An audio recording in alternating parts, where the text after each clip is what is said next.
S'ils l'ont fait, pourquoi pas vous?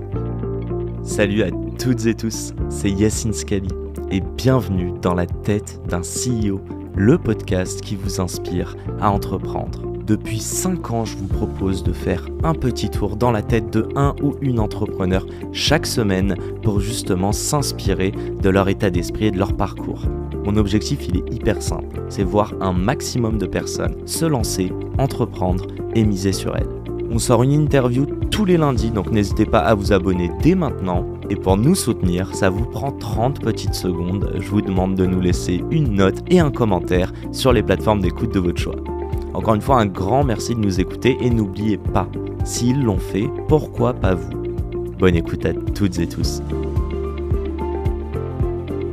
Salut à toutes et tous, c'est Yacine, bienvenue dans ce nouvel épisode de Dans la tête d'un CEO. Aujourd'hui, je reçois une invitée qui me fait peur.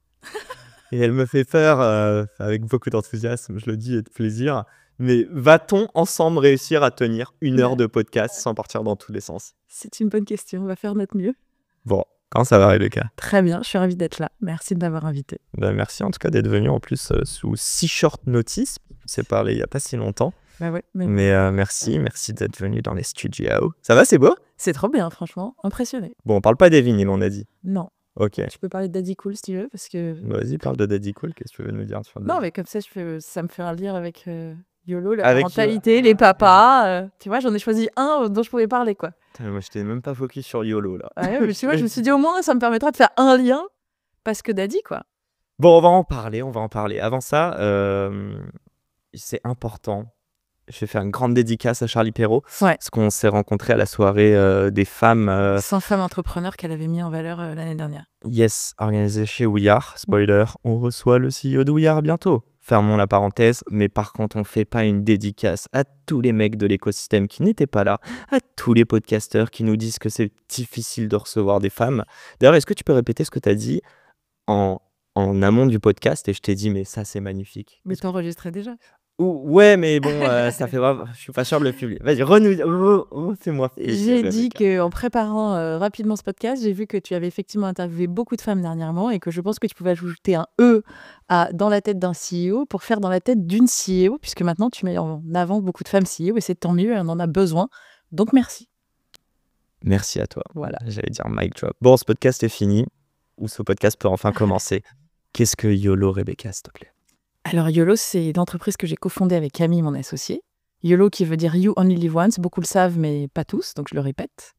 Et c'est un service B2B d'assistanat personnel pour libérer notamment les femmes de la charge mentale du quotidien. Les femmes et les hommes ou juste les femmes? Alors, les femmes et les hommes aujourd'hui, mais nous on a vraiment pris un cas de départ qui est la réalité qu'on vit aujourd'hui nous. Moi j'ai 3 enfants, Camille a 2 enfants et aujourd'hui la réalité c'est que les femmes gèrent encore une grande partie du quotidien personnel et familial. C'est un frein à leur carrière. Plus de 70% du perso est géré par les femmes aujourd'hui. Et donc, nous, on a créé YOLO pour adresser ce sujet-là, libérer les femmes de la charge mentale, leur permettre d'investir leur carrière. Mais le service qu'on a créé d'assistanat personnel, comme il est complètement sur mesure et complètement personnalisé, il peut parfaitement accompagner aussi tout un tas d'autres situations de vie, hommes et femmes, qui nécessitent un soutien comme le nôtre. Donc, on peut penser aux salariés aidants, on peut penser aux parents solos, on peut penser aux salariés en mobilité. Donc, ça dégenre complètement le service, mais le case de départ vraiment qui nous tient à cœur et notre mission, c'est vraiment de libérer les femmes de la contrainte du quotidien pour pouvoir leur permettre d'investir leur carrière. Question, est-ce que ce qui vaut le plus cher dans ce monde, c'est notre temps? Alors ça, c'est une vraie question philosophique. Le temps, c'est peut-être une des seules choses qui n'a pas de valeur marchande et c'est pour ça que c'est si précieux. Donc je pense que oui, redonner du temps, c'est permettre de se recentrer sur l'essentiel. Donc c'est extrêmement précieux, effectivement. Bon, on va poser les bases et on va en reparler. Mais je vais te poser cette question et elle est voulue, on va parler de ta carrière. Est-ce que être femme est une condition? Et est-ce que cette condition t'a aidé dans ta carrière? Je me déteste en ma question. Est-ce qu'être femme est une condition? Dans être femme, c'est de naissance, en fait. C'est des caractères sexuels au départ. Après, c'est un genre, effectivement. Non, mais je comprends ma question. Je ne suis pas passé pour un tocard. Non, mais alors, moi, j'ai toujours considéré que c'était une immense chance. Ouais. Je pense que j'aurais pas eu la carrière que j'ai eue. Donc moi, j'ai travaillé en banque d'affaires pendant 15 ans, dans des environnements très masculins. Et je les ai choisis parce que je me voyais pas travailler avec plein de filles au quotidien. C'était pas l'environnement qui me convenait quand je suis sortie d'école. Mais le fait d'être une femme dans un monde d'hommes, je pense que ça a été une grande chance pour moi. Parce que je pense que ça m'a permis, au-delà du fait que j'étais probablement très compétente dans ce que je faisais, mais j'étais dans un environnement qui avait envie de faire grandir et de promouvoir des femmes. Et donc le fait d'être une femme, moi j'ai toujours vécu comme une grande chance dans ma carrière, et ça a en tout cas jamais été un frein dans ce que j'ai pu réaliser. Est-ce que ça a été une aide à l'inverse? Est-ce que tu as su... Quand il y a peu de femmes dans un monde d'hommes, tu es tout de suite plus visible. Donc oui, ça a été une aide parce que ça m'a permis de me démarquer peut-être plus facilement dans un écosystème qui en manquait beaucoup. Et donc, il n'y avait pas beaucoup de femmes qui avaient envie d'investir leur carrière et qui étaient éligibles à. Donc oui, forcément, je pense que ça m'a porté. Ok, mais on est d'accord que tu n'aurais pas voulu être choisie dans tes postes parce que tu es une femme. Non, mais tu étais consciente. Non, mais tu vois, j'ai eu des... moins de Enfin, contexte. ça ne se dit pas beaucoup parce que c'est pas parfaitement... je ne suis pas sûre que ce soit hyper compliant, mais en tout cas, j'ai été chassée dans des postes où le cahier des charges implicite, c'était qu'ils voulaient mettre une femme dans ce rôle. Et j'ai été appelée parce que je cochais plein de cases. J'avais travaillé à l'international, je connaissais le monde du retail. Enfin, moi, j'ai travaillé en gestion d'actifs avant. Ouais. Je connaissais le monde du retail, j'avais géré des équipes, j'étais commerciale, donc j'étais orientée business, et j'étais une femme, et je cochais tout un tas de cases qui ont fait que, effectivement, j'ai pu accéder à des postes auxquels j'aurais probablement pas accédé si j'avais pas rempli tous ces critères, mais si en plus j'avais pas été une femme. Et ça, c'est un truc que j'assume complètement. Si j'essaie de te tirer là, c'est parce que en amont, on a papoté, je crois que ça se voit, qu'on ne se rencontre pas tout de suite. Mais non, surtout, tu m'avais dit, j'étais consciente totalement que j'évoluais dans un monde de mecs. Et tu me disais que moi, être une femme, pour moi, c'était une opportunité, quoi. Donc, Mais grave, franchement, bien donc sûr. je trouvais ça cool d'être conscient tout en servant l'égalité homme-femme. Écoute, moi, je pense pas que j'aurais eu un poste en comité de direction à 35 ans enceinte de ma 3e si j'avais pas été une femme. Je pense que j'aurais pas eu la même carrière si j'avais pas été une femme. Si j'avais pas investi cette carrière, dit que j'avais envie d'évoluer et montré que j'étais capable, mais c'est aussi parce que cette opportunité-là, elle m'a été offerte parce qu'il y a un moment donné où il faut rééquilibrer tout un tas de choses, et que quand tu as un comité de direction où tu as 3 femmes et 8 hommes, à un moment donné, c'est aussi un enjeu RSE, de pouvoir montrer que les lignes bougent, et donc d'aller chercher des femmes pour compléter des compétences là où il en faut. J'allais dire fair enough, mais... Et c'est le sujet qu'on porte chez YOLO aussi, de permettre justement aux femmes de pouvoir libérer leur ambition et oser des carrières qu'elles n'oseraient pas forcément, en considérant que la mixité, la diversité, c'est un moteur de performance en fait. Et c'est un moteur de performance, mais il faut le forcer par moment. On va en reparler. Moi, je vais aller sur ton moteur, justement. Qu'est-ce qui te drive depuis toute petite? Pourquoi tu veux évoluer dans un homme de mec? T'as dit ça juste avant. T'as dit je voulais pas bosser avec des femmes. Je suis assez curieux à titre perso. Hein. Ouais. Parce qu'après, on va parler un peu plus des femmes. Bon, moi, je sais pas. Donc déjà, j'ai grandi dans un monde très entrepreneur. C'est ce que je te disais quand on a préparé ce podcast, c'est que j'ai été la première salariée de 3 générations. J'ai eu des grands-parents entrepreneurs, des parents entrepreneurs. Donc l'entrepreneuriat, c'est quelque chose qui était assez naturel pour moi. J'ai fait une école de commerce, je savais pas trop ce que j'avais envie de faire, et j'ai saisi une opportunité qui s'est présentée à moi. Et je suis rentrée chez Morgan Stanley en 2006, dans un monde qui était très masculin, mais c'est juste que intellectuellement, moi, j'avais vraiment besoin d'être très stimulée. Et je me suis lancé un challenge parce que moi, j'avais fait la chaire LVMH, donc vraiment, j'étais vraiment partie dans le luxe, et le luxe, on sait que c'est très féminin. Et je me suis assez vite rendu compte que c'était pas l'univers qui me conviendrait. Okay. Et je suis partie faire de la finance alors que j'en avais jamais fait avant, parce que l'opportunité s'est présentée, qu'on m'a donné ma chance. Et donc, je suis arrivée dans un monde où je connaissais rien et qui était par ailleurs très masculin. Est-ce que c'était juste? Ouais.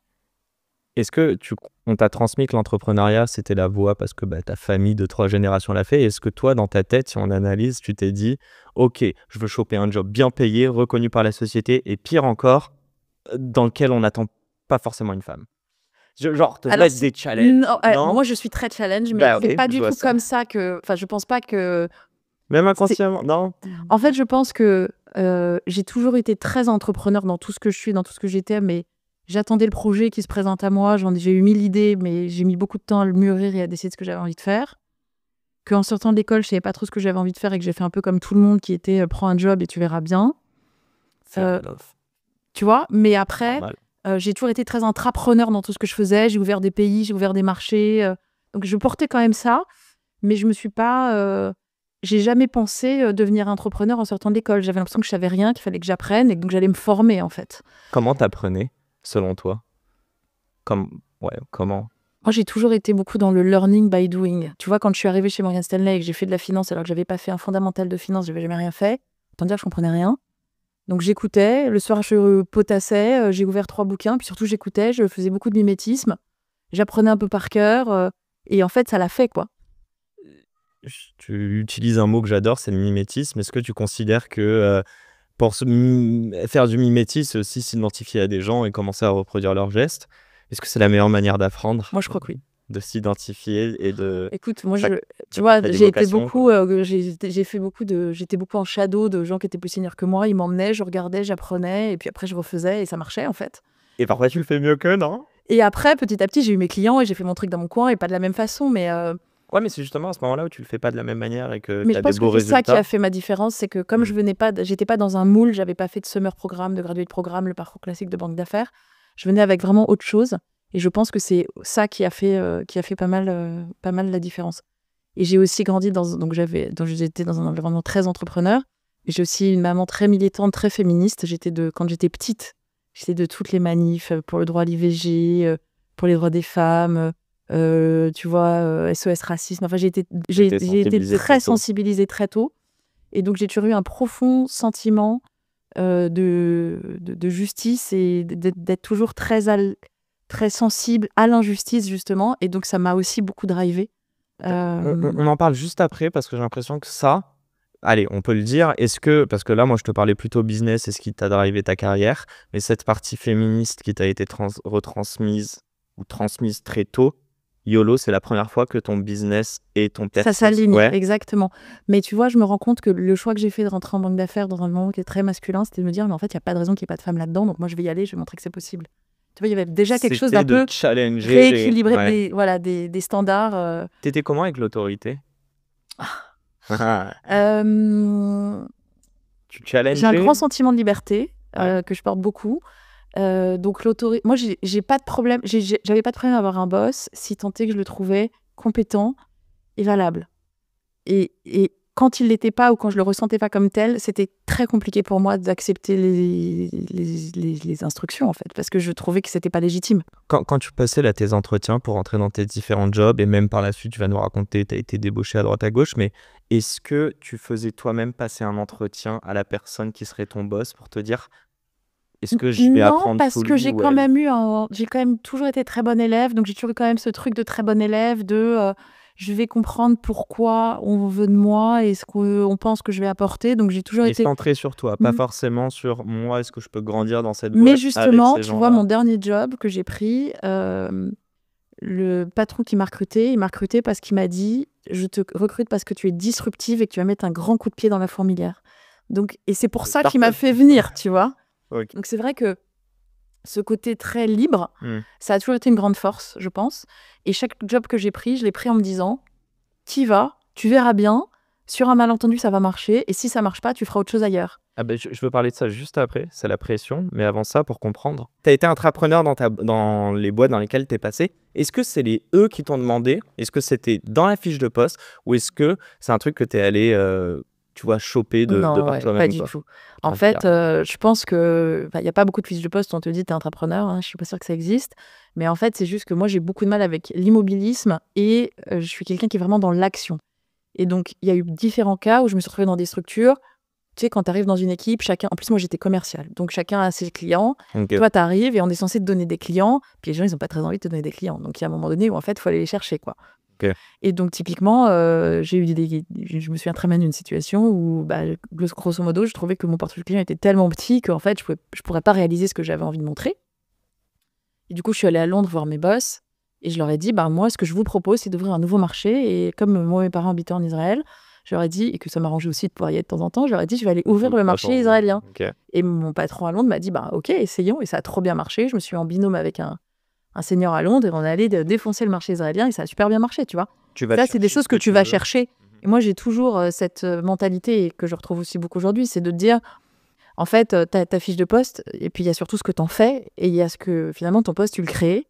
Et si tu veux aller chercher le step d'après, en fait, tu dois montrer que t'en es capable et qu'en fait, on te projette déjà dans le rôle d'après parce que tu le fais déjà dans ton rôle de maintenant, en fait. À quel moment tu as capté que même une fiche de poste ne retranscrit pas en fait la réalité, que il y a des perspectives d'évolution dans un poste? Je crois que c'est avec toi, je suis un peu perdu, mais je crois qu'on en parlait que un mec va beaucoup plus apply, il y a des jobs. Ah oui, on en a parlé. C'est ça, qui est, Ouais, alors ouais. qu'il est sous-qualifié, et toi, si tu as juste un truc qui coche pas, tu T'y vas vas pas. Et apply. ça, c'est tout ce sujet de la façon dont voilà, c'est toutes ces croyances assez limitantes. Et je te parlais du rôle de la bonne élève.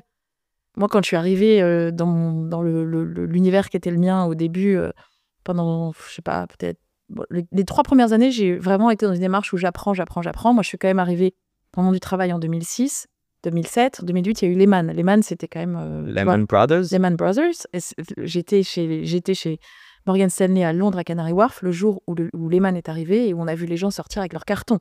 C'était tu l'as vraiment... vécu, Ah oui, ok, on était vraiment physiquement. physiquement là. Les bureaux de Morgan Stanley étaient collés au bureau de Lehman. Donc vraiment, on l'a vécu. Et en fait, c'est vrai que donc, pendant les premières années, j'ai vraiment été dans une démarche d'apprendre. Et puis assez vite, Ouais. je me suis rendu compte que si je voulais que mon travail soit reconnu, si j'attendais qu'on le voie, il se passerait rien et je serais jamais payée en fait. Donc, il fallait le montrer. Et qu'il fallait le montrer. Et donc, il y avait vraiment cette démarche de voice vraiment fort et peut-être de même survendre ce que tu faisais juste pour qu'on en retienne une partie. Et puis, j'ai été aussi dans cet écosystème où comme, et c'est ce que je te raconte, c'est quand même en 2010, etc. Donc, c'est quand même il y a un certain nombre d'années. Ça va, arrête. Non, mais le sujet de faire monter des femmes, d'empowerer les femmes, c'était Oui, tôt, tu c'était vois. moins, Et donc, moi, j'ai été dans des programmes de woman leadership très tôt, ok. à Londres, parce que les anglo-saxons sont quand même très en avance sur ces sujets. Et je dis souvent que j'ai été biberonnée au woman empowerment parce que très vite, j'ai compris, parce qu'on me l'a expliqué, que si tu as une fiche de poste pour le job d'après et que tu coches 5 cases sur 10, en fait, il faut y aller parce qu'un mec, il ira en fait. Et il va se dire, bah, c'est bon, j'en coche 5 sur 10, c'est bon, alors qu'une femme, elle va se dire, j'en coche que 5, donc c'est un peu juste. Donc Non, c'est osé, tu dirais. tu vois, il y a oser, mais surtout en sortant d'un carcan dans lequel les femmes se mettent souvent, qui est de se dire, je dois être parfaite, je dois réussir à cocher toutes les cases parce que sinon, en fait, je me mets en danger. Et donc moi, j'ai vite compris qu'en fait, finalement, quelque part, il y avait des comportements assez masculins à adopter dans la façon dont tu projetais ta carrière et que ça marcherait. Et donc, j'ai assez vite compris que il fallait pas que je me limite et que je pouvais aller prétendre à des postes sur lesquels j'étais pas forcément compétente, mais que j'apprendrais. Et que c'était un sujet d'audace, en fait. C'est les bons jobs, ceux où tu arrives avec le syndrome de l'imposteur ou de l'impostrice. En tout cas, moi, j'ai souvent eu le syndrome de l'imposteur, mais je l'ai jamais... Ça n'a jamais été limitant. Oui. C'est-à-dire que j'ai eu mes derniers postes, qui étaient des vrais postes à responsabilité avec des grosses équipes, quand on me les a proposés, même quand je suis allée passer les entretiens, je me disais, mais c'est vraiment bizarre qu'ils veuillent me voir moi. Et puis, plus le temps passait, plus je me disais, bon, en fait, s'ils pensent que je peux le faire, c'est que je peux le faire. Donc, vas-y, et puis tu verras bien.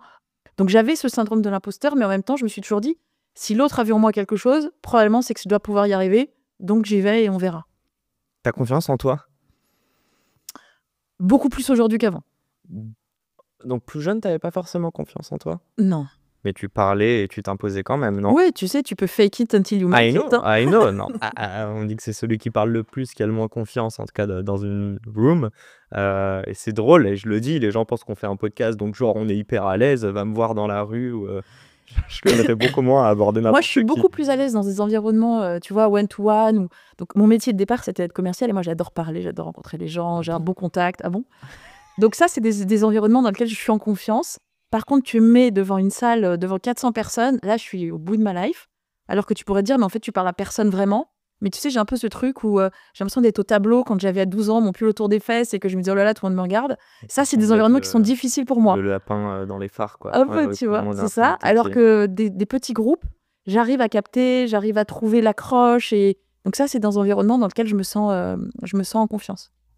Est-ce que tu te mets la pression dans la vie? Tu te l'es mise, et notamment pour réussir? Est-ce que c'était très important pour toi? Non. Alors déjà, je suis pas quelqu'un qui me met la pression. Je suis quelqu'un d'assez anxieuse de nature. Et donc, je projette toujours le coup d'après pour être dans l'anticipation et pour être en maîtrise. D'accord. Ça c'est vrai. Après, j'ai jamais voulu réussir, parce que je sais pas ce que c'est la réussite. Il y a plein de façons de penser la réussite. En revanche, j'avais envie d'être autonome financièrement. J'avais envie d'être de pouvoir avoir des conversations avec tout le monde et de pouvoir dans des espaces sociaux avoir un job, on allait se dire ah ouais, pas mal, tu vois, Donc reconnu par la société. reconnu. Ok. Et pour moi, l'autonomie financière, la liberté financière était très importante. Et un jour, celui qui est aujourd'hui mon mari m'avait dit, parce que tu sais, au début, je faisais du marketing de luxe, et donc j'avais accès aux ventes privées des marques. Et un jour, mon mari m'avait dit, tu penses pas que tu ferais mieux d'aller dans un job où tu pourras t'acheter les sacs plein pot plutôt que de devoir aller dans des ventes privées? Et je m'étais dit, ah, c'est pas idiot, c'est vrai. Et mon shift vers la finance, il s'est fait comme ça, tu vois, en me disant, en fait, non, mais tu vois, ça a été cette phrase où je me suis dit, ah ouais, c'est vrai, c'est pas idiot. Et puis, j'avais aussi beaucoup besoin de stimulation intellectuelle. Ouais, mais c'est ça que je veux dire, mais j'ai l'impression, dis-moi, les débuts de ta vingtaine, l'argent était important, et la stimulation intellectuelle l'a été plus après 30 ans, peut-être? Bah, Non, moi, j'ai forcément. commencé à travailler, j'avais 23 ans, parce que j'ai passé mon bac tôt, j'étais en prépa et j'ai fait l'ESSEC en version un peu Arrête raccourcie. de te la péter. Non, c'est pas du tout ça, mais du coup, j'ai commencé à travailler tôt, c'est ça que je veux dire. Et donc, en fait, vraiment, mes moteurs, c'était l'autonomie financière et d'avoir de la stimulation intellectuelle.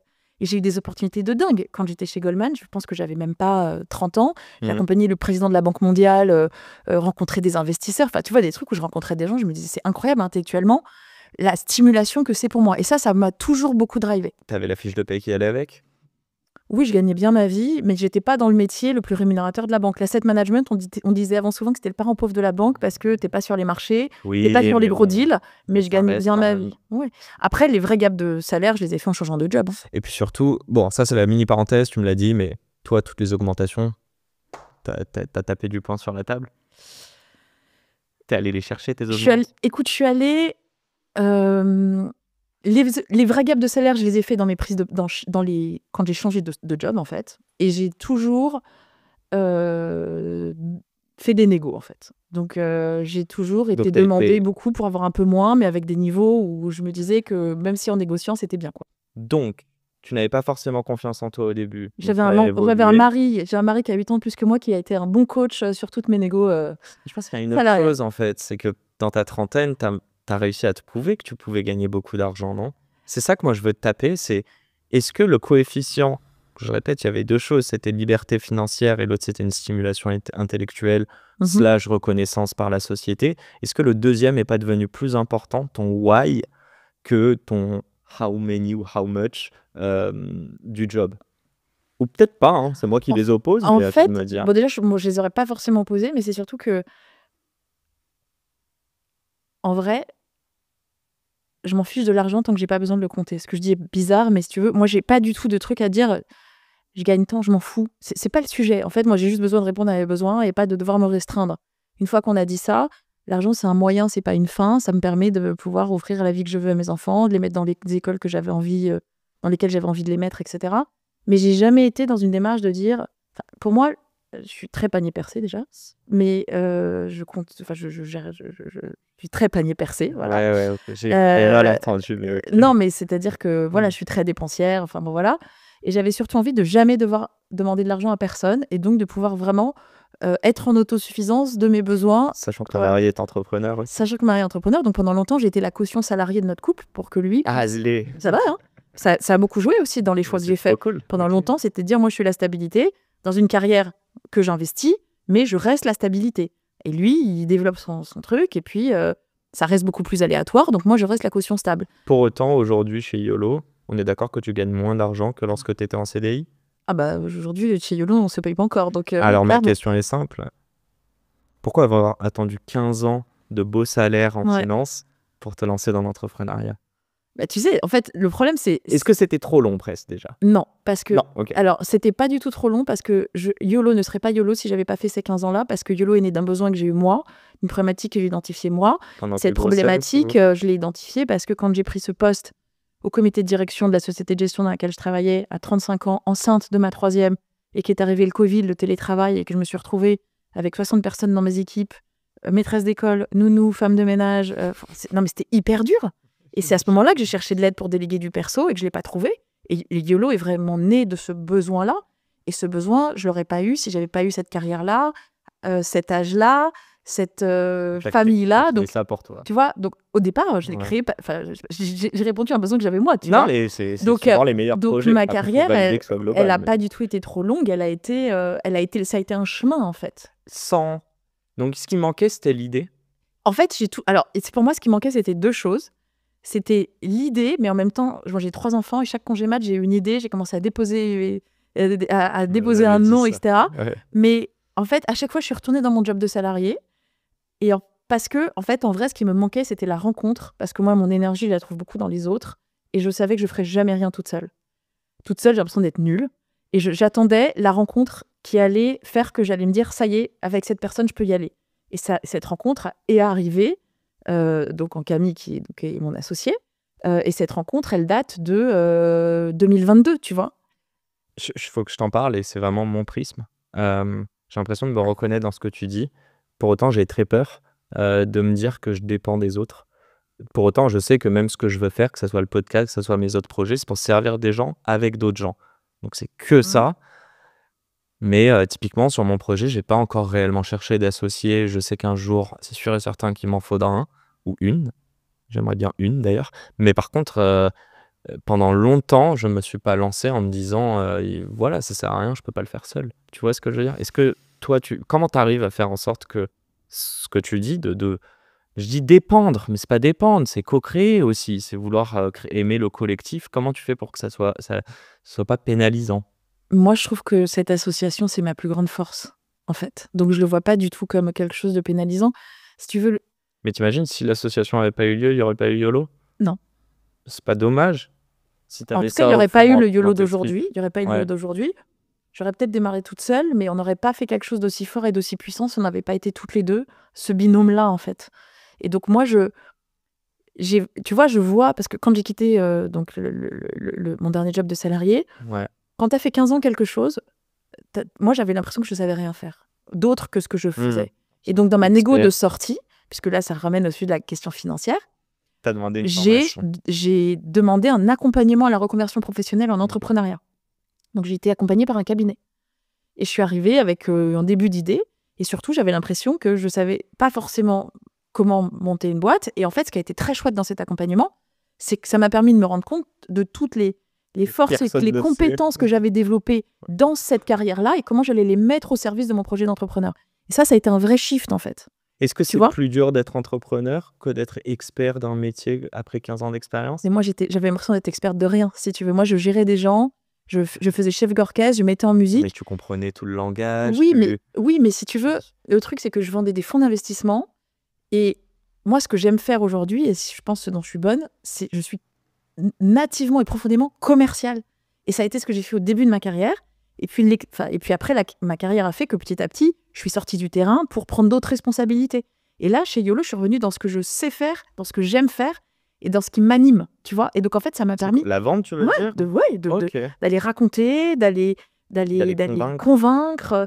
Et ça, c'est vraiment ce qui m'anime. Et c'est ce, je pense, dans quoi je suis vraiment bonne. Plus que le management, par exemple. Plus que le management, par exemple. Si demain, YOLO, et c'est tout le mal que je te souhaite, on va en parler, là, t'inquiète. Vous avez... Enfin, je sais pas, bref, vous embauchez beaucoup de sales. Tu voudras jamais avoir un head of sales ou une head of sales. Tu veux quand même chapeauter ça, toi. Ça, c'est un vrai sujet. En fait, c'est un vrai sujet, mais... T'as le droit, t'es libre financièrement. Ouais. Aujourd'hui, je suis pas libre financièrement. Mais je suis plus libre financièrement. Et d'ailleurs, je vais revenir juste sur ce point parce que tu me disais tout à l'heure pourquoi tu as attendu 15 ans. Ouais. La réalité, c'est que quand tu es dans des métiers rémunérateurs, c'est aussi une genre de prison. Parce qu'en fait, tu gagnes ta vie, tu prends le job d'après, tu gagnes encore mieux ta vie. Et puis après, tu te dis, mais en fait, à quel moment... Quelle est la fin? Tu vois, si j'arrête maintenant, et moi, en fait, je m'étais lancée quand j'ai pris ce dernier job en 2019, en le signant, c'était le 23 décembre, j'avais mon échographie de 12 semaines de ma 3e et cette offre, et en le signant, je me suis dit, c'est mon dernier job de salarié. Et je me suis fait cette promesse à moi-même de me dire, t'y vas, c'est un challenge, tu vas le relever, mais après, tu fais ton projet. Et vraiment, tu vois, je me suis tenue à ça parce que je sentais depuis longtemps que c'était quand même ce vers quoi il fallait que j'aille, et mon corps a commencé à me le dire en réalité. C'était quoi la limite que tu avais dans Moi, je voulais pas être... Moi, ce que je voulais surtout pas, c'est être mandataire social d'une boîte qui n'était pas la mienne. Et donc, non, mais c'est vrai. Et donc, en fait, le poste d'après, c'était un poste de CEO d'une boîte qui n'était pas la mienne, et moi, je voulais être CEO de ma boîte. D'accord, donc c'était la perspective d'évolution. Le job d'après, je voulais que ça soit dans ma boîte à moi, et donc je m'étais dit, c'est le dernier poste de salarié. Tu rentres dans un comité de direction, tu vas apprendre plein de choses, tu vas avoir des sujets politiques hyper transversaux, c'est hyper formateur. Vas-y. Et puis après, tu seras équipé pour monter ta boîte. Et donc, c'est vraiment comme ça que je l'avais pensé. Et c'était la promesse que je m'étais faite, c'est de me dire, ça fait plusieurs années que tu dis que tu vas monter ta boîte, mais là, il faut que tu y ailles. Donc, tu prends ce job-là et tu iras ensuite, et cette promesse, je l'ai tenue, mais aussi parce que réellement, mon corps m'a dit qu'il fallait que je fasse autre chose. Quand tu dis, je peux bien comprendre. J'avais très mal au dos, j'avais du D'accord. mal. Enfin, tu vois, j'avais physiquement des symptômes de quelque chose qui me disait que j'étais plus alignée avec moi-même, en fait. D'accord. Donc il y a un Et ça, cette petite désalignement. voix, C'est et intéressant. ces désalignements, je le vivais physiquement. C'est-à-dire que j'avais le dos bloqué tout le Tu le temps. vis physiquement parce que tu n'écoutais pas ta voix intérieure. Bien sûr. D'accord. Et ce sujet d'écouter cette voix intérieure, ça, c'est quelque chose où j'ai vraiment mis 15 ans à le faire. Est-ce que c'est tellement intéressant? Donc ça a pris 15 ans pour Ouais. apprendre réellement à te connaître, parce que c'est ça, écouter sa À voix écouter. intérieure et à C'est- s'écouter. Moi, je viens d'une famille où on m'a s'accepter, beaucoup dit le corps est rien, l'esprit est tout, tu te reposeras quand tu seras morte. Tu vois, ce truc de vraiment la puissance de l'esprit. Et donc, j'ai toujours été très cérébrale, en fait. Daron entrepreneur, quoi. Non, mais tu vois, j'ai toujours été très cérébrale et pas forcément à écouter mes besoins, mon corps. Moi, je suis un peu genre une machine. Vas-y, t'as un objectif, t'y vas. Quelle que soit l'énergie que ça te prend, j'ai un niveau d'énergie qui est très élevé. Donc, ce truc d'écouter, de se dire je suis fatiguée, je me repose, je lève le pied, mais pas du tout. Et d'ailleurs, quand j'ai quitté donc mon dernier job de salarié avant de faire YOLO, j'avais dit à mon mari, là, franchement, je pense qu'il faut que je fasse un break, je fais une petite pause. Un mois après, j'avais cofondé un collectif pour accueillir les réfugiés ukrainiens en France, tu vois. T'aimes pas, J'ai fait ce... pas rien faire. Ah non, je sais pas faire. On est d'accord. Ouais. Moi, je sais plus avec qui on en a parlé, mais même, tu sais, j'ai 30 ans, donc il y a quelques années, j'ai fait mes études, j'ai eu la chance de beaucoup voyager. Impossible, mais même partir 3 semaines. Mais qu'est-ce que je m'emmerde à la fin, moi. Genre, il y a ce côté de... Je sais que, après, c'est pas la même chose. T'es en famille et que t'as mérité tes 3 semaines. Moi, j'étais à l'étude, donc c'est en étude. C'est pas comme si je créais de la valeur. Mais il y a ce truc de me dire, j'ai besoin d'un objectif. J'ai donné un ordre d'idée quand j'étais petit. Et d'ailleurs, j'y ai pensé hier, c'était très drôle. Hier, je préparais mes affaires pour aujourd'hui. T'as sorti ta chemise à l'avance, ton pantalon... Eh oui, je me suis dit, oh là là, c'est une blague à faire. C'est que genre, j'ai 30 ans, mais je me lève à 8 ans, tu sais, Ouais, c'est préparer mes affaires pour le lendemain. Et en fait, Comme c'est ce une que je fais avec manière mes de me enfants en ce moment. Ouais, mais c'est Tu projettes ta journée d'après, quoi. Ouais. exactement. Je sais pas, ça me... Je sais C'est une plus façon de te pourquoi je disais- rassurer aussi. Hein. C'est une façon de me rassurer, mais je sais que j'ai toujours vécu dans l'avenir. C'est bizarre, je dis ça, mais je suis aussi quelqu'un de très nostalgique. Je dis ça avec mon pote. Parfois, on parle, tu vois, je lui parle du Canada, c'était quand même, on y allait à 18 ans. Si, mais faut que t'arrêtes, mec, hein, à me parler de l'avenir. T'es en train de monter un projet C'est et marrant, tu me ça. parles de Moi, ça. mon mari est très comme ça, il est tout le temps il a vachement de nostalgie d'avant, etc. Alors que moi, je suis tellement dans le présent, dans le Je futur. pense que c'est la crainte de ne pas retrouver aussi bien et en même temps de se dire qu'à l'instant T, on était quand même à se projeter dans le futur, donc on n'a peut-être pas profité. Tu vois ce que je veux dire? Ouais, je comprends. Et puis moi, j'en parle dans mon podcast, mais les premières années de mon podcast ont été en parallèle. D'ailleurs, c'est pour ça qu'il y a eu le podcast, c'est que socialement, c'était hyper dur. Mon retour en France, donc ouais, j'ai vécu des petites déprimes, quoi. Mais merci, chers auditeurs et chers invités. Et c'est drôle parce que tu C'est vois... l'année de la santé mentale, tu sais, 2025. Oh, ah ouais? Ouais. Ok, heureusement que j'ai commencé à la traiter un peu plus tôt. Ah, mais Heureusement pour moi. c'est un tabou qui est en train de se lever. Ça, c'est vraiment ça fait grave plaisir, mais tu vois, ce que tu dis, je trouve que en 15 ans, tu as su prendre aussi conscience de ta valeur à chaque job. D'ailleurs, tu disais ça sans trop intellectualiser. Tu te dis, bon, tenter, on verra. Pourquoi ils me veulent? Genre, je suis J'ai qualifié. vraiment ça. Hein. À la fin, tu sors de ça, mais tu te poses même pas la question de est-ce que tu étais qualifié pour ton job, vu que tu es déjà sur le job d'après. Et c'est ça, en fait, que je veux dire, c'est que on s'arrête pas forcément, mais en fait, notre exigence ou notre référentiel augmente. Enfin, Bien ouais, sûr. c'était Non, mais ça, c'est sûr, t'as la raison. parenthèse. Je voulais te poser cette question et ça va faire une très bonne intro. Est-ce que si avec YOLO, tu traites... Ah, attends, en finance, tu étais sur du secondaire? Non, moi, je vendais des fonds d'investissement du primaire et du secondaire, mais je vendais des Ok. fonds d'investissement cotés pour la plupart. Ok. Mais donc côté sur du secondaire, du coup. Non, côté, tu vois, donc typiquement, une action, une Ah, obligation qui est cours de cotée sur les finance. marchés, Ouais. c'est constitué dans un véhicule d'investissement qui s'appelle une SICAV. Et donc, c'est Ok. un véhicule dans lequel tu as plein Et toi, c'est un d'actions. truc de tout En fait, c'est ce pool, cette SICAV, donc ce véhicule d'investissement très diversifié parce qu'il y a plein de choses à l'intérieur que je vendais ou que mes équipes vendaient. Donc, tu peux en avoir sur les actions européennes, les actions américaines, sur les pays émergents, sur des boîtes fondées par des femmes, enfin bref. Et donc, sur des thèmes ou sur des régions. Ok. En actions, en obligations, et puis après sur du non-coté, donc du private equity, de l'infrastructure, et du secondaire, effectivement, Ouais, quand elle il y est en pas avait avant. experte. Non, j'ai quand même un reste. Hein. Je m'en souviens. Du coup, je vais te poser quand même ma question. Ouais. Je vais être cash. YOLO, humain. Finance, argent. Ah, On yes. oppose l'argent et l'humain C'est aujourd'hui. très marrant que tu me dises ça, parce que... Alors, est-ce qu'on oppose l'argent et l'humain? Non, je ne pense pas qu'on doive opposer l'argent et l'humain, parce que l'argent, c'est quand même un moyen de... Ouais. C'est déjà un moyen, et puis c'est Tout à fait. surtout... pour revenir aux réfugiés. Ce qui permet de faire changer plein de lignes, d'améliorer la société, voilà. Donc ça reste aujourd'hui quelque chose dont on a besoin pour pouvoir porter des projets, pour pouvoir faire bouger des lignes, pour pouvoir transformer la société. Donc je pense pas qu'il faille l'opposer, mais c'est marrant que tu dises ça parce que moi j'ai jamais considéré que j'étais dans un univers qui était drivé par des mauvaises valeurs pendant 15 ans et que tout d'un coup j'étais aujourd'hui dans un univers drivé par des bonnes valeurs. Mais un jour j'ai eu une conversation avec ma mère, du coup, et elle m'a dit tu te rends compte, j'avais honte, t'étais dans un univers capitaliste. Et moi, je l'ai regardée, je me suis dit... Elle est entrepreneur. Ma mère était avocate. Ok. Et elle faisait...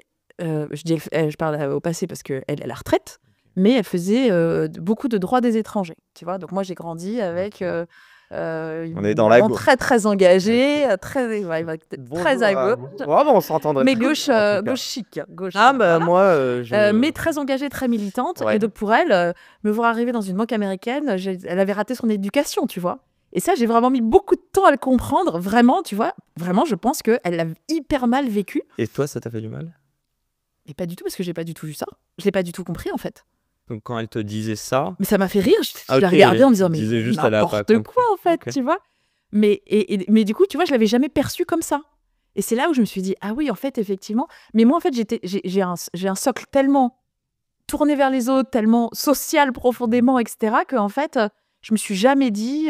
tiens, je vais dans un univers qui est pas du tout aligné avec mes valeurs. Je l'ai ressenti par moments, et d'ailleurs, ça m'a fait poser des questions. Genre manque d'éthique, tu dirais, dans tout ça? Pas manque d'éthique, mais... même dans les invests. Mais surtout le fait d'être assez hors sol par rapport à une réalité, tu vois. Moi, non, mais ça, je l'ai vécu, et ça m'a beaucoup, pour le coup, il y a des moments qui m'ont heurté, et qui ont fait que d'ailleurs, après, tu vois, j'ai quitté le monde des anglo-saxons pour aller... chez un assureur franco-italien, et puis après chez un assureur asset manager français, à vendre des fonds ESG, des fonds à impact, tu vois, vers une offre qui était plus alignée avec ce en quoi je crois fondamentalement, en fait. Je sais pas si tu te souviens, tu m'as raconté qu'en sortant justement du bureau à Londres, bah vas-y, raconte-nous, qu'est-ce que t'as vu? Oui, je t'avais raconté que au bureau de Paris, c'était à Paris. au bureau de Paris, il y avait une jeune SDF qui était là depuis très longtemps, enfin qui était là tous les jours, et donc La Défense? moi je la voyais, non, rue de Monceau. Ah ok, frère. Les SDF à Monceau? Ouais. Ok. Et elle avait 20 ans, tu vois, elle était vraiment très jeune, et je la voyais, je lui amenais à manger, je lui amenais des fringues, etc. Et puis un jour, je sais pas, je discutais au petit point là, et puis en fait, j'en discutais, et les gens me disaient, ah bon, il y a quelqu'un? Ah, je l'ai jamais vu. Et là, je me suis dit, mais à quel moment, comment on peut ne pas la voir, en fait? C'est impossible. C'est invisible. Et ça a été, tu vois, ça fait partie de ces prises de conscience où je me suis dit, en fait, non, c'est pas moi, en fait. Et il y a eu plein de petites choses comme ça qui, petit à petit, m'ont fait me dire, en fait, le produit que je vends, enfin, je dis souvent, j'aurais pu vendre des aspirateurs, en fait. C'est-à-dire que c'est pas la matière en tant que telle qui m'intéressait, c'était mes clients, la relation aux autres, mes équipes que j'ai toujours adorées. C'est ça qui me nourrissait, tu vois. Quand même. Bah, pas au début. À la fin de ma carrière, beaucoup plus. De ma carrière corporate, oui, j'avais une bien meilleure dimension impact. Et puis le fait d'avoir ces équipes, de porter ces projets de transformation, de faire évoluer une boîte, tu vois, je sentais que j'avais plus d'impact, en fait, que juste de vendre mes fonds, quoi. YOLO, c'est à quel âge aujourd'hui? YOLO, ça a 2 ans. 2 ans. Tu peux me dire, je suis très content, parce que j'ai eu la demande de beaucoup de mes auditeurs et auditrices, mais là, j'avoue que je pense à 2 personnes, dédicace à vous, vous reconnaîtrez, mais qui voulaient avoir l'histoire de personnes qui sont aussi dans les débuts. D'accord. Et On est dans les débuts. Ouais. bah, je trouve que Ouais. Qu'est-ce que tu as fait en 2 ans?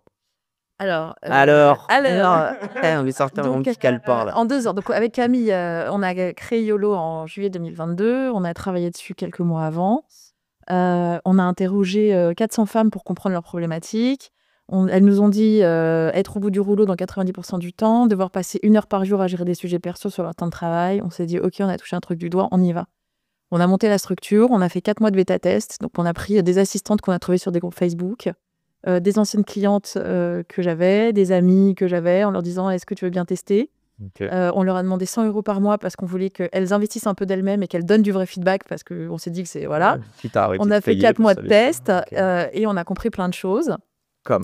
Le fait que le besoin de déléguer était là, mais que déléguer son perso, c'était très nouveau, que c'était quelque chose qu'il fallait qu'on arrive à craquer, qu'il fallait qu'on pense notre expérience comme quelque chose qu'on aurait voulu pour nous et qu'on le fasse comme on l'aurait fait pour nous. Donc, nous, on a fait le choix de ne pas faire une boîte tech au départ, mais d'aller vraiment faire du service, mais d'aller le faire. On a craqué tous les groupes Facebook de parents pour aller chercher les bons plans, les bonnes adresses.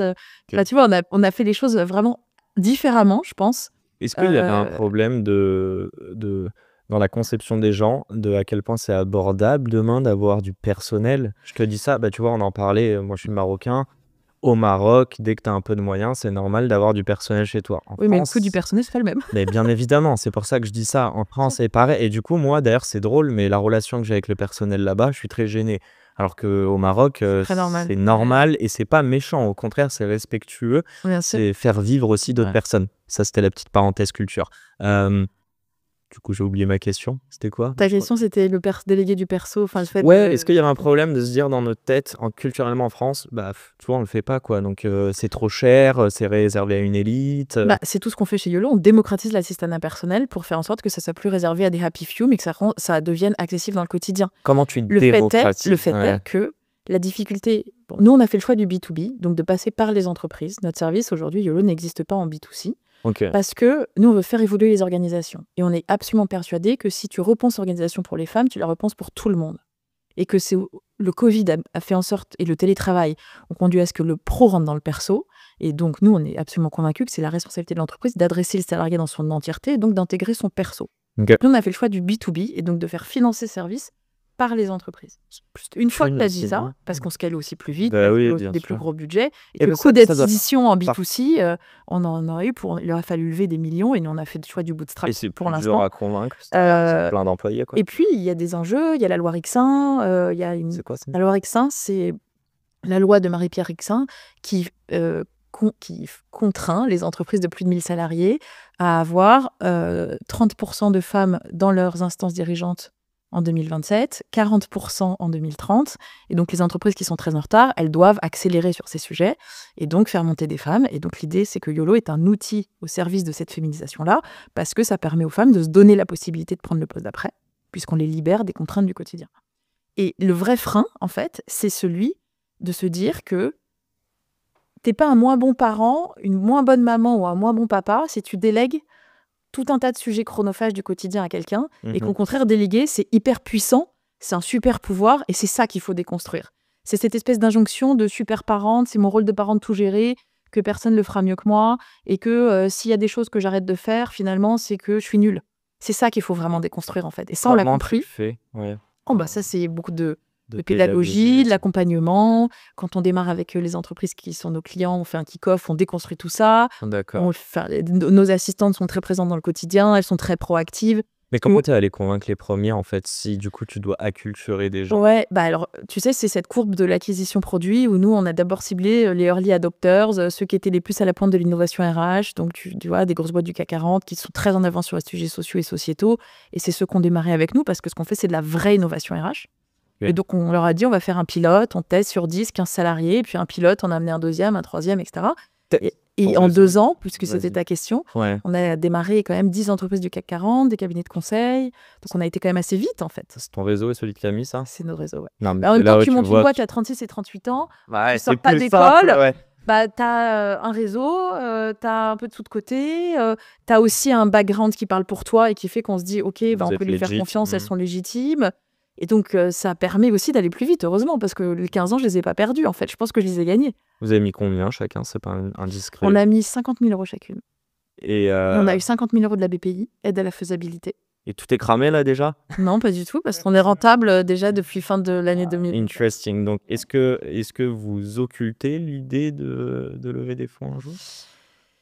On l'occulte pas, mais c'est pas Enfin, nous, on a fait le choix du bootstrap et de démarrer en faisant du test and learn. On a réussi à mettre en place un modèle économique où nos clients nous payent à l'avance. Donc, on a quand même une capacité à investir dans notre développement. Et si on doit accélérer en allant lever de l'argent, on le fera. Mais tu vois, là, on est accompagné, on est lauréat de Raise Sherpa, qui vient de nous faire un prêt. Congrats. Ouais, c'est tout frais, 27 décembre, donc tu vois, exclusive. Donc, ils nous ont fait un prêt d'honneur.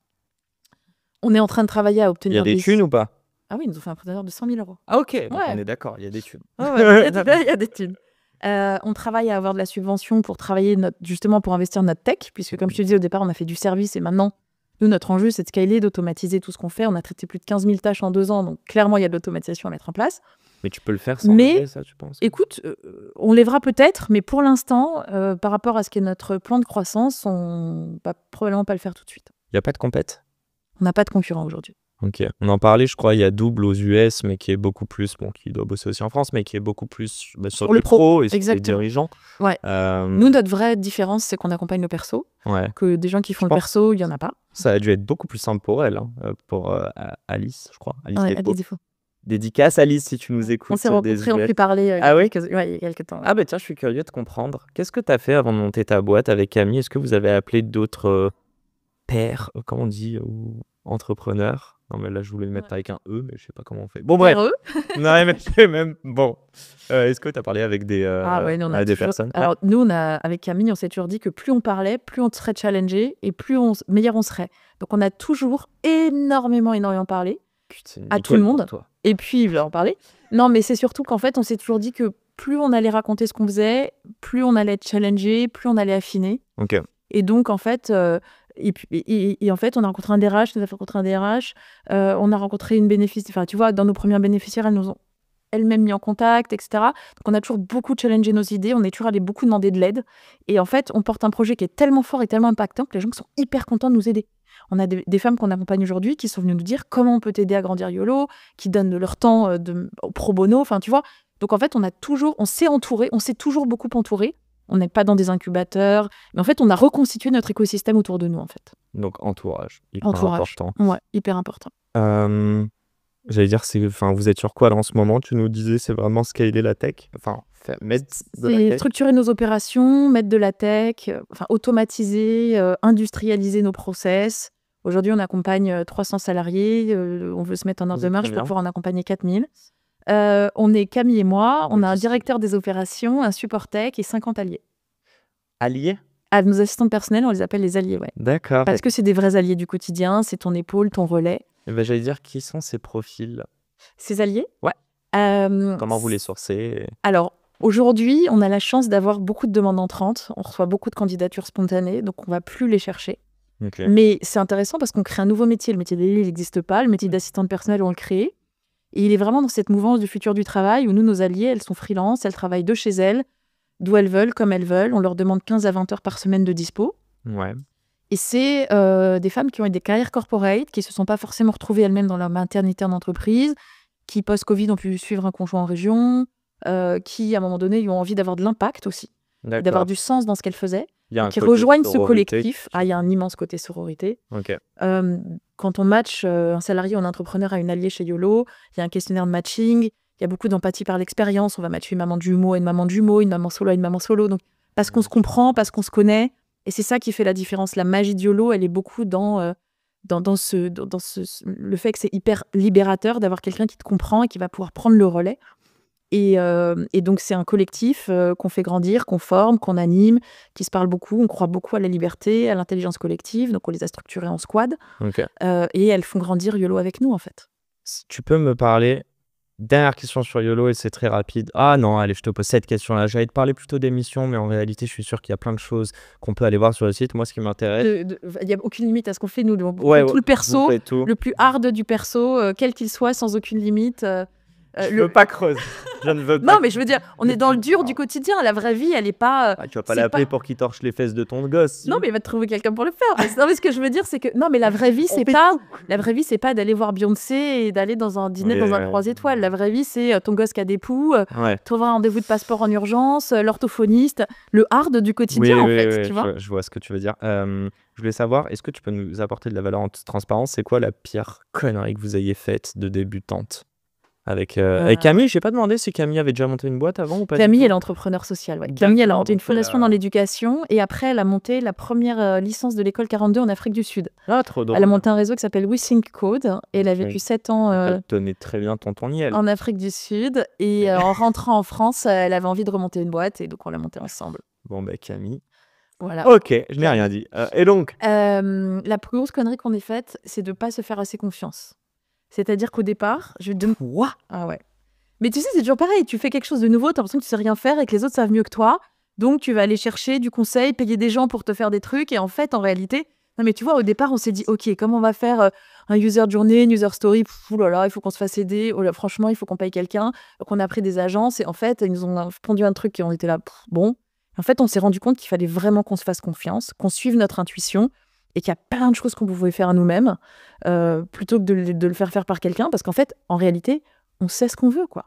Et donc, je pense que vraiment, notre plus grosse erreur, ça a été de ne pas se faire assez confiance tout de suite et se dire qu'on avait besoin des autres pour y arriver. Même si déléguer est un super pouvoir, ça on est d'accord. Accessoirement. Mais le fait est qu'il y a plein de choses qu'on aurait pu faire par nous-mêmes. Ouais. Et comme on avait l'impression de ne rien savoir, on a fait confiance à des gens qu'on pensait sachants, alors qu'en fait on savait très bien.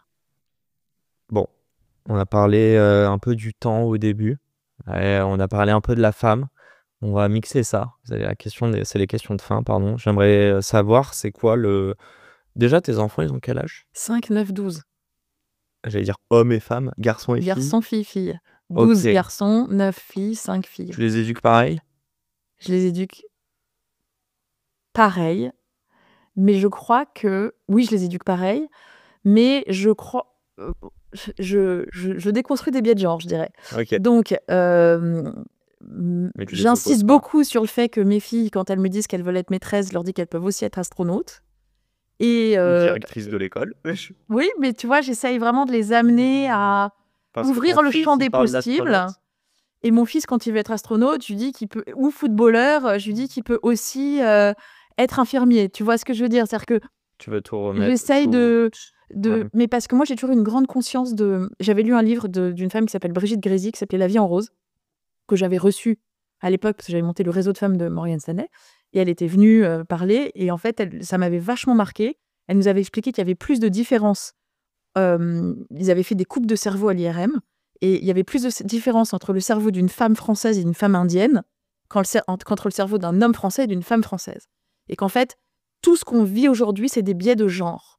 Et donc moi, j'ai toujours une grande conscience des biais de genre et du fait qu'en fait, on reproduit, nous, tout un tas de biais de genre dans la façon dont on élève nos enfants. Tu veux dire que toi et moi, on est beaucoup plus proches en tant que Français, Ouais. mais pour autant, on s'éloigne par nos croyances limitantes. Exactement.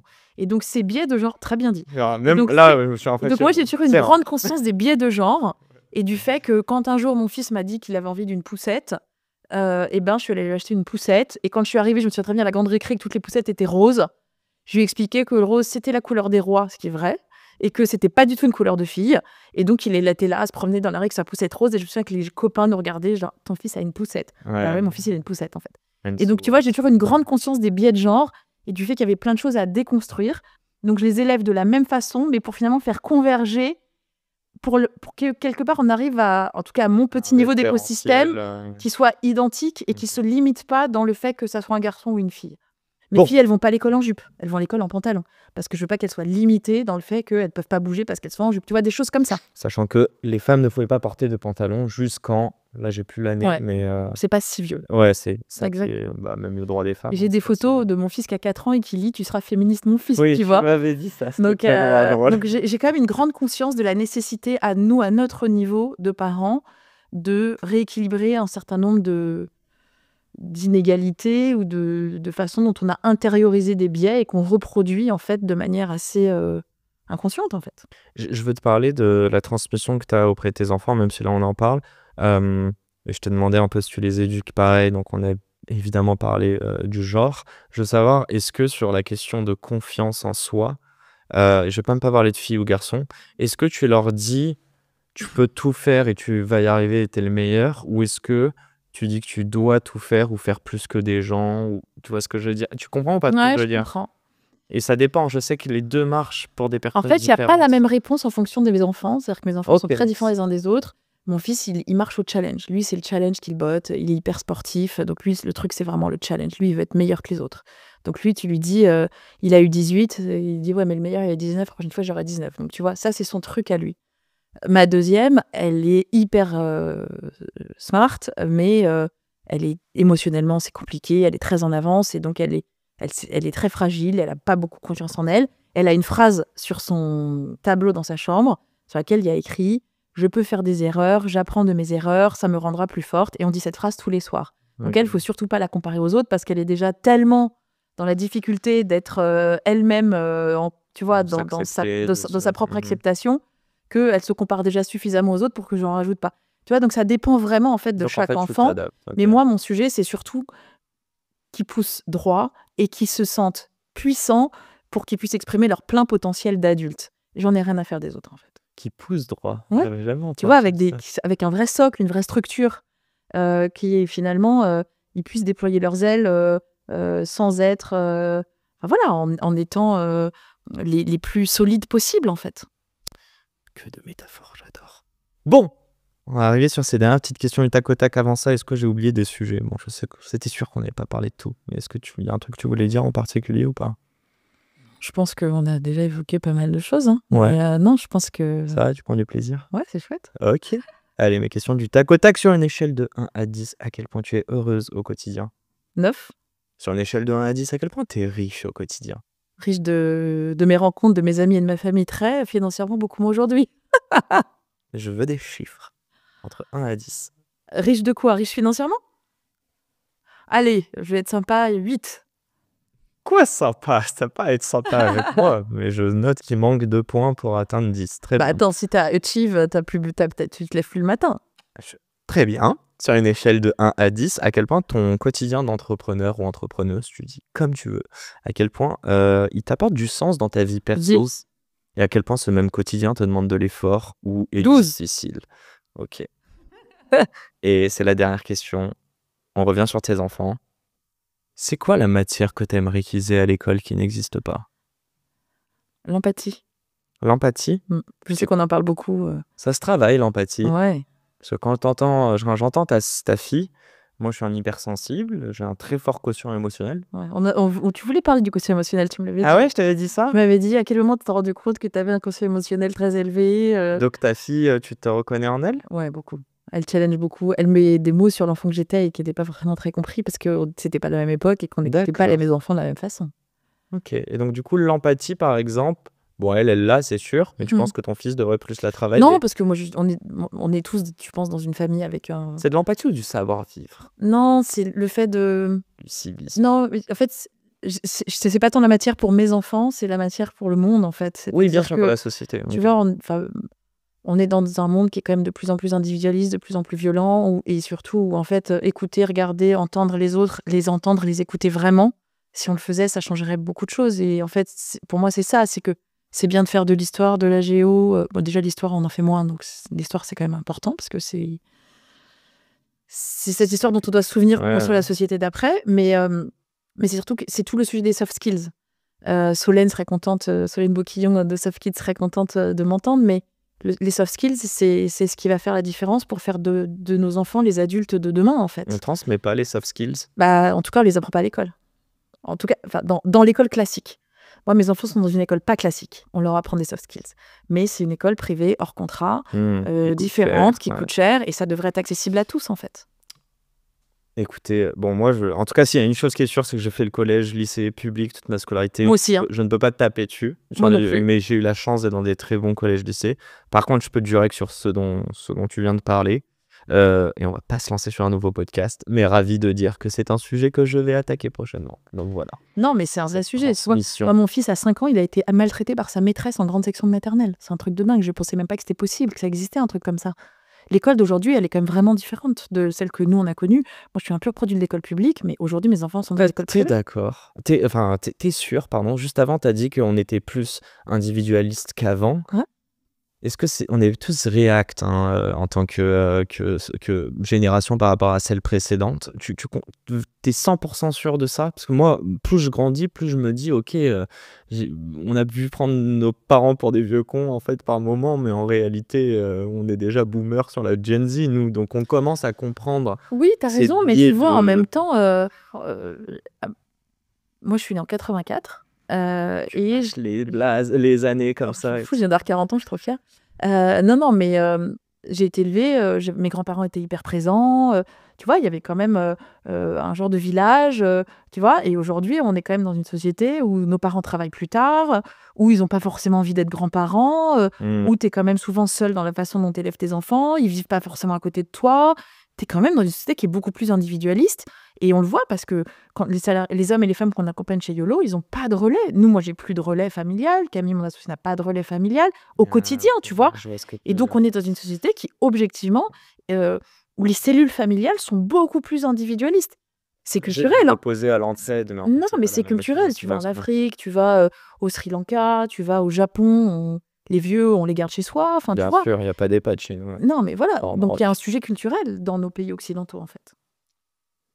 Bon, on arrête. Ok. On arrête. T'as vu dans mes yeux que je voulais... On repart sur autre chose. Non, on va respecter le temps de tout le monde, le tien, le mien et celui du studio. Je te remercie. Merci à toi, c'était super. Merci vraiment de m'avoir fait confiance. C'est plus ça. Parce que sans filet. Ouais, c'est ça, c'est vraiment ça. Mais je t'ai dit, dans tous les cas, je serai dans la bienveillance. Je t'avais dit que j'avais pas de tabou. Donc Non, nickel. Écoute, on a parlé de... En tout cas, moi, ce podcast me ravit. J'espère qu'il vous ravit, vous, chères auditrices et auditeurs. Et je termine toujours avec ça. Mais un grand merde à toutes les personnes qui entreprennent. Et voilà, c'est pas parce que vous pouvez voir Rebecca, 40 ans du coup, mais très confiante, qu'à 20 ans ou à 25 ans, elle l'était autant. Donc voilà, on évolue tous, donc soyez conscients de tout ça. Bref, paix sur vous et à dans une semaine pour un nouvel épisode.